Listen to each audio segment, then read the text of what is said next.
SADC member states, except Seychelles and Zimbabwe, currently enjoy duty-free access to the U.S. market under that country's African Growth and Opportunity Act, AGOA.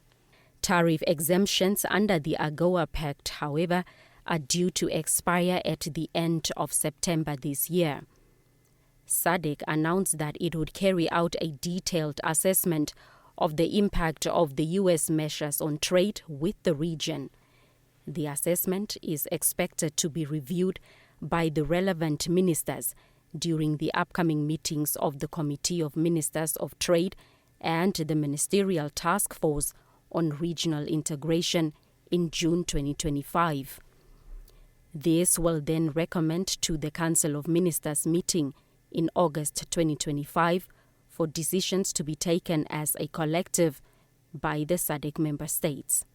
Lesotho has been hit with the highest reciprocal tariff of 50%, followed by the 47% applied to imports from Madagascar and Mauritius with 40%. The rest of the affected member states have been slapped with tariffs below 40%. The Trump administration has also announced a list of exempted products. However, products such as textiles and clothing, which are among those exported to the U.S. by the SADC countries, are not on the exemption list.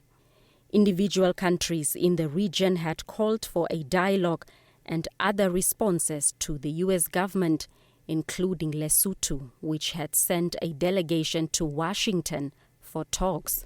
South Africa says it would not retaliate against the 33%, calling for a strategic approach, while Namibia slapped with 21%, wants a balanced response through the Southern African Customs Union, SACU.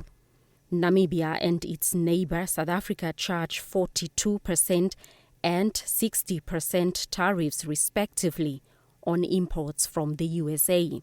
Zimbabwe has since announced that it would suspend 35% tariffs on goods it imports from the US, though it had been hit with an 18% tariff hike. Zimbabwe says the move to suspend the tariffs is meant to build a positive relationship with the U.S., with President Emmerson Mnangagwa expressing hope that the Trump administration would lift sanctions in the long run imposed on the country. SADC had reiterated adherence to the multilateral trade rules and fair competition as prescribed by the World Trade Organization.